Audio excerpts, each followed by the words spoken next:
Hello दोस्तों, welcome back to my YouTube channel. आज मैं एक बहुत ही अलग चीज़ डिस्कस करने वाली हूँ। अब तक हम सिर्फ ऐसे और लेटर ही डिस्कस करते थे। Now we will discuss a story and how to write a story. हमने सारे टेंसेस पढ़ लिए हैं, present tense, past tense, future tense.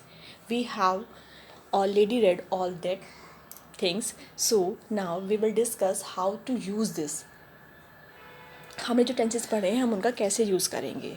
So firstly हम बहुत ही ईजी स्टोरी लेते हैं, उस स्टोरी को कैसे लिखते हैं।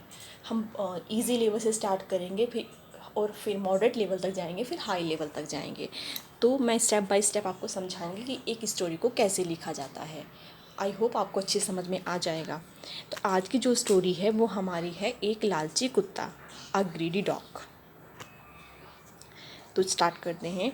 एक बार एक कुत्ता था। तो once there was a dog. कुत्ता था मतलब ये हमारा पास्ट है। तो once there was a dog, एक बार एक कुत्ता था, वह बहुत लालची था। ही वॉज वेरी ग्रीडी, वह बहुत लालची था। जैसे हम कोई स्टोरी डिस्कस करते हैं, कोई इवेंट डिस्कस करते हैं, we will always use past tense. हम हमेशा पास्ट टेंस का ही यूज़ करते हैं जब भी हम कोई इवेंट या कोई स्टोरी डिस्कस कर रहे होते हैं। नेक्स्ट, वह भूखा था और भोजन की तलाश में इधर उधर घूम रहा था। देखिए, वह भूखा था, एक सेंटेंस ही हो गया। तो ही वॉज हैंग्री और एंड भोजन की तलाश में इधर उधर घूम रहा था। इधर उधर घूमने को बोलते हैं रोमिंग। रोमिंग होता है घूमना इधर उधर, हेयर एंड देयर। तो he was hungry and roaming here and there in search of food. He was hungry, वह भूखा था, एंड रोमिंग घूम रहा था, हेयर एंड देयर इधर उधर, इन सर्च ऑफ फूड खाने की तलाश में। बहुत देर बाद वह एक कसाई की दुकान पर पहुंचा। बहुत देर बाद मतलब after a very long time वह एक कसाई की दुकान पर पहुंचा। तो ही रीच्ड अ बटचर शॉप। बटचर का मतलब होता है कसाई। तो after a very long time he reached a butcher shop. वहाँ कोई आदमी ना पाकर फाइंडिंग नो मैन देयर, इतना हो गया। वहाँ कोई आदमी ना पाकर फाइंडिंग नो मैन देयर, उसने एक हड्डी उठाई। He picked up a bone, जिस पर मांस था। He picked up a bone with meat, मतलब मांस के साथ एक हड्डी उठाई और वह दुकान से बाहर आ गया। And came out on the shop. देखिए, हमें कभी कभी क्या होता है कि जो सेंटेंस लिखा होता है उसकी अगर आपको एग्जैक्ट आप इंग्लिश में नहीं कर पा रहे हो, कुछ आपको कुछ का मीनिंग नहीं पता है या फिर कुछ आप प्रॉपर सेंटेंस रिलेट नहीं कर पाए, तो आपको क्या करना है, आपको एक ऐसा सेंटेंस बनाना है जिसका मीनिंग वही होना चाहिए जो उस सेंटेंस का मीनिंग था। तो यू कैन यूज़ दिस, आप इसे यूज़ कर सकते हो। तो वहाँ कोई आदमी ना पाकर फाइंडिंग नो मैन देयर, उसने एक हड्डी उठाई जिस पर मांस था। He picked up a bone with meat on it, और एंड वह दुकान से बाहर आ गया। And came out of the shop, और दुकान से बाहर आ गया। वह इसे अकेला खाना चाहता था। He wanted to eat it alone, वह इसे अकेला खाना चाहता था, इसलिए वह दूर जंगल में चला गया। सो ही मूव अवे एट जंगल। अब देखिए, इसमें एक एरर है, इसलिए वह दूर जंगल में चला गया। हम पास्ट की स्टोरी डिस्कस करें तो यहाँ मूव नहीं आना चाहिए, यहाँ पर होना चाहिए मूव्ड। इसको करेक्ट कर लीजिएगा। So he moved away at the जंगल।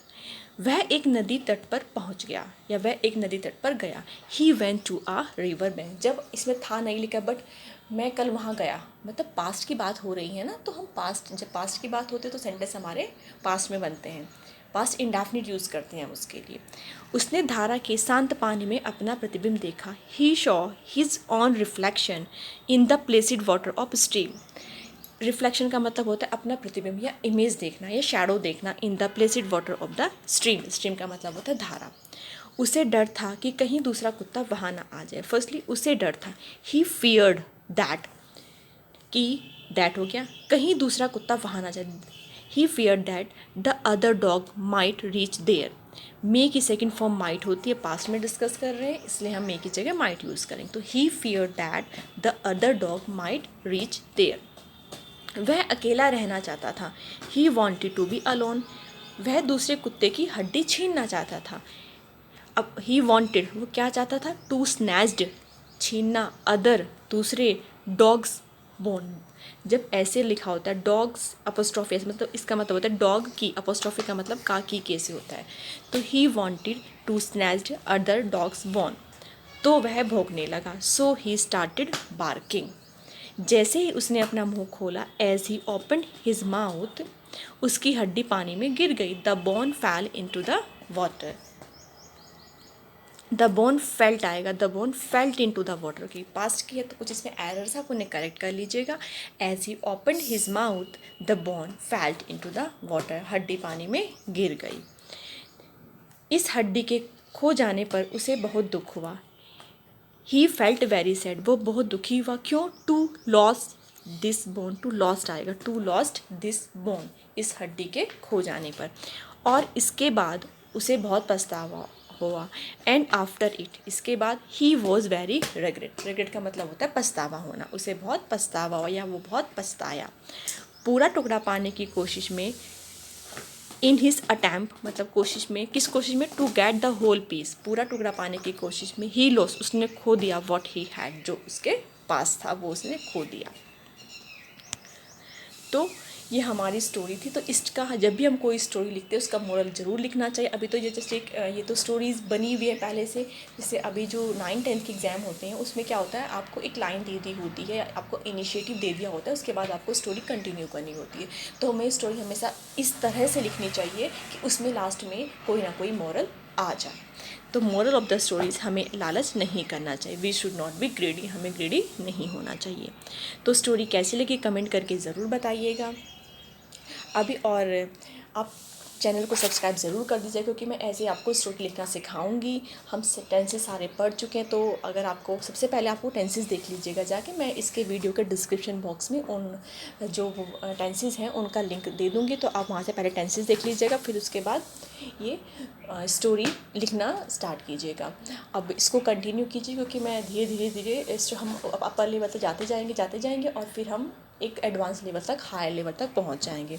तो मेरे साथ ही स्टार्ट कीजिएगा ताकि आप पीछे ना रह जाएं। तो आज के लिए बस इतना ही। कुछ और अगर आपको किसी और टॉपिक पर अगर ऐसे चाहिए हो या फिर कुछ और इशू आता, आप मुझे कमेंट करके ज़रूर बताइएगा। आज के लिए बस इतना ही। Bye bye, thank you.